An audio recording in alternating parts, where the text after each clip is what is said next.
Барлықтарыңызға сәлем достар, сіздермен Мансия, менің каналыма қош келдіңіздер. Бүгін мен сіздерге жұмыртқадан дайындауға болатын 3 түрлі таңғы асы рецептісін ұсынамын. Өте оңай әрі тез дайындалатын өте дәмді таңғы астар. Міндетті түрде дайындап көріңіздер, тек таңғы асқа емес, қалаған уақытыңызда дайындап көріңіздер. Достар, видеоны соңына дейін қарамас бұрын міндетті түрде менің каналыма тіркеліп қойыңыздар.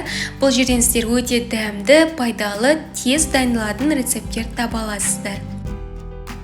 Ендеше жұмыртқадан таңғы астарды дайындауға кірісейік. Бірінші таңғы ас бұл менде өте қарапайым піскен жұмыртқадан дайындалады.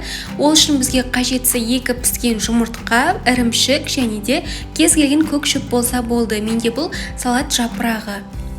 2 піскен жұмыртқаны ұсақ етіп турап аламыз. Шұңғылдау ыдысқа ұсақтап туралған жұмыртқаларды саламыз, көк шөпті саламыз, жақсылап тұздаймыз, 1 немесе 2 ас қасықтай қаймақ қосып, жақсылап араластырамыз.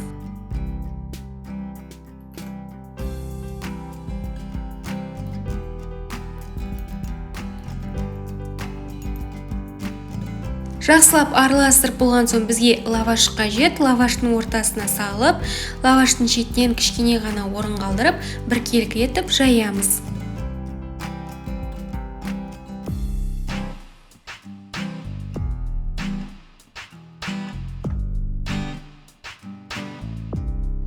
Енді ірімшікті жұқалап турап, салмамыздың бетіне саламыз.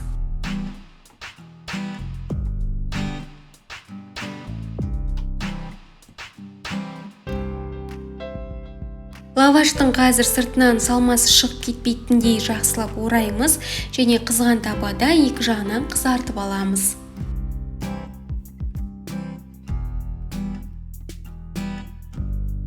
Міне біздің өте қарапайым әрі дәмді таңғы асымыз дайын. Ортасында ірімшік езіліп, өте дәмді болып шығады. Бұл өте тойымды таңғы астың бірі, маған өзіме ерекше ұнайды. Сондықтан сіздерге де осы таңғы асты міндетті түрде дайындап көріңіздер дегім келеді.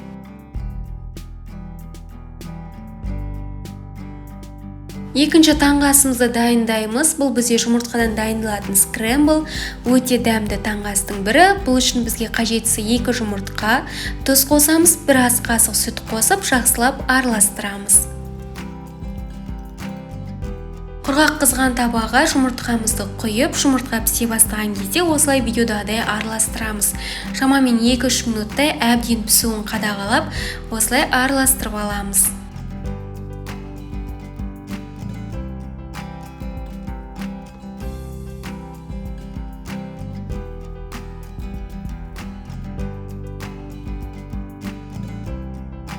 Екінші таңғы асымыз дайын десек те болады. Бұл таңғы асты дайындауға менде небәрі 5 минут уақытым кетті.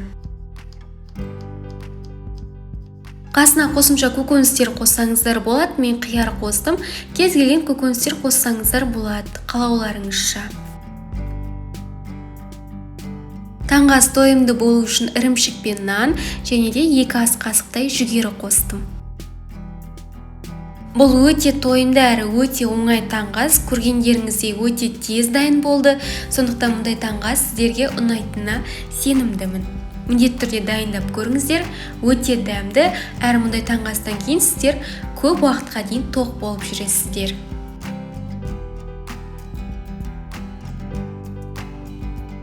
Үшінші таңғы ас бұл бізде өте қарапайым омлет. Бізге қажетсі 3 жұмыртқа, үкіштен өткізілген ірімшік және де ұсақтап туралған көк шөп. 3 жұмыртқаға дәміне қарай тұз, 1 ас қасық сүт қосып, жақсылап араластырамыз. Қызған табаға сары май жағып, май әбден қызған соң араластырған жұмыртқалардың жартысын құямыз. Оның бетіне ірімшік және де көк шөп саламыз.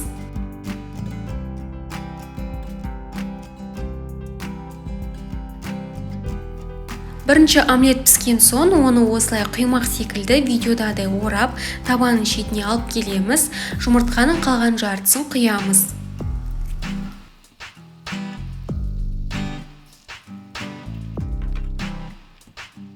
Оның бетіне де дәл солай ірімшік пен көк шөп саламыз. Егер омлетті осылай дайындасаңыздар, бұл әлдеқайда қалың болып шығады.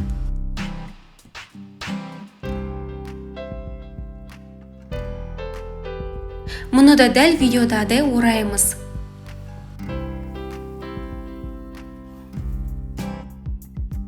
Осындай өте қалың, дәмді омлет дайын болды.